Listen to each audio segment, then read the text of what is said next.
अस्सलाम वालेकुम। मैं हूँ Sadia Uzair. Welcome back to Sadia Uzair's kitchen. तो आज मैं आपके साथ ओरिजिनल बेकरी वाले स्पंज केक की रेसिपी शेयर कर रही हूँ। बस आपने रेसिपी के मेथड को और चीज़ों की मेजरमेंट्स को सेम फॉलो करना है, तो आपको सेम वही टेस्ट और वही फ्लेवर मिलेगा जो आप किसी भी अच्छी बेकरी से क्रीम केक लाते हैं उसके स्पंज का होता है। वैसा ही टेस्ट होगा और वैसा ही फ्लेवर होगा। तो साथ ही साथ वीडियो को लाइक भी ज़रूर कर लीजिएगा, सब्सक्राइब नहीं किया तो सब्सक्राइब भी कर लीजिएगा। चलिए स्टार्ट करेंगे आज की हमारी रेसिपी। बिस्मिल्लाहिर्रहमानिर्रहीम। तो स्पंज केक बनाने के लिए यहाँ पर मैंने एक मिक्सिंग बाउल में 3 अंडे लिए हैं। अब इनको हम इलेक्ट्रिक बीटर की मदद से बीट करना शुरू करेंगे। इसी के साथ साथ यहाँ पर मैंने किचन स्केल से मेजर करके 90 ग्राम चीनी ली है, जिसको मैंने मेजरमेंट वाले हाफ कप में डाल लिया है ताकि आपको अंदाजा हो सके कि अगर हम इसको कप से मेजर करेंगे तो ये कितनी बनेगी। और आपने देख लिया होगा कि हाफ कप से थोड़ी सी कम है। चीनी को हम इस तरह से आहिस्ता आहिस्ता अंडों में शामिल करेंगे और साथ ही साथ अंडों को बीट करते रहेंगे। और एक बहुत ही इम्पॉर्टेंट बात का आपको ख्याल रखना है कि अंडों को बीट करने का टाइम 10 से 12 मिनट है। 10 से 12 मिनट से कम हमें इनको बीट नहीं करना। और इसी तरह बीट करने के दौरान इसमें हम थोड़ा सा येलो फूड कलर भी ऐड कर देंगे ताकि स्पंज का बहुत अच्छा सा येलो कलर आए। लेकिन ज़्यादा कलर इसमें बिल्कुल भी ऐड नहीं करना, बहुत थोड़ा सा कलर ऐड करेंगे ताकि कलर बिल्कुल नेचुरल लगे। तो बस अब इसको हम टोटल 10 से 12 मिनट तक बीट करेंगे। तो 10 से 12 मिनट तक बीट करने के बाद आप देखिए अंडों का वॉल्यूम कितना ज़्यादा हो गया है और इनका टेक्सचर भी कितना फोमी और फ्लफी हो गया है।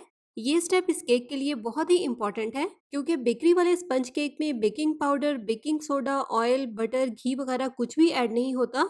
बस इसको जो बनाने का मेथड है उसी वजह से केक फूलता भी है, सॉफ्ट और स्पंजी भी बनता है और आपको वही टेस्ट मिलता है जो कि बेकरी वाले केक का होता है। तो यहाँ पर मुझसे मिस हो गया था, कलर के साथ ही आप वनीला एसेंस भी ऐड कर दें। इस पॉइंट पर हम इसको हल्का सा ही फोल्ड करेंगे ताकि अंडों का वॉल्यूम डिस्टर्ब ना हो। अब यहाँ पर मैंने 90 ग्राम मैदा लिया है जिसको मैंने मेजरमेंट वाले 1 कप में लिया है और आप देखें 1 कप से भी थोड़ा सा कम है। लेकिन अगर आपके पास वेट मशीन है तो मैदे को आप मेजर करके लें, क्योंकि थोड़ा सा कम या थोड़ा सा ज़्यादा मैदा केक स्पंज को ख़राब भी कर सकता है। और नेक्स्ट बहुत ही इंपॉर्टेंट है मैदे को छानकर शामिल करना।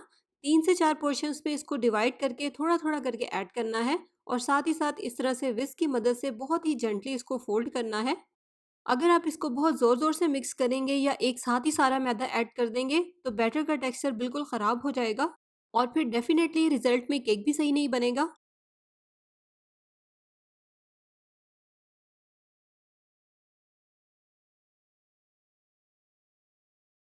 तो जब सारा मैदा इसमें इस तरह से मिक्स हो जाएगा तो इस तरह से इसको बहुत ही लाइटली रबर स्पैचुला की मदद से एक बार इकट्ठा कर लेंगे।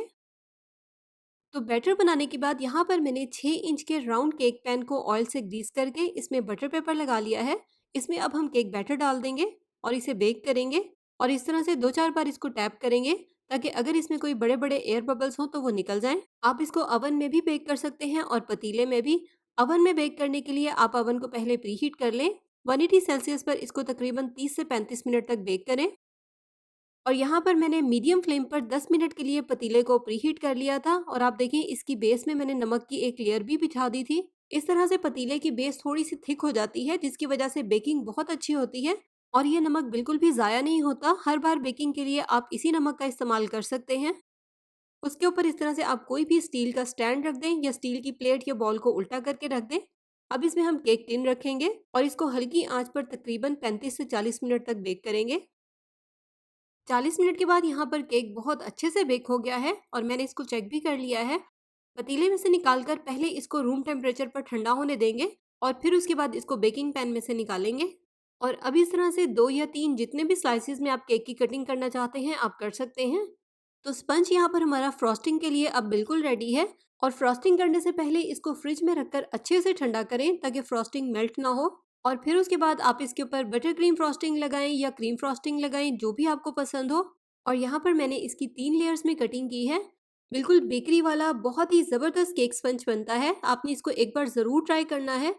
कमेंट सेक्शन में फीडबैक भी ज़रूर दीजिएगा कि आपको ये रेसिपी कैसी लगी। रेसिपी पसंद आई हो तो वीडियो को लाइक शेयर ज़रूर कीजिएगा। सब्सक्राइब नहीं किया तो चैनल को सब्सक्राइब भी कर लीजिएगा। अपना बहुत सा ख्याल रखिएगा, दुआओं में याद रखिएगा। Thank you for watching. अल्लाह हाफिज़।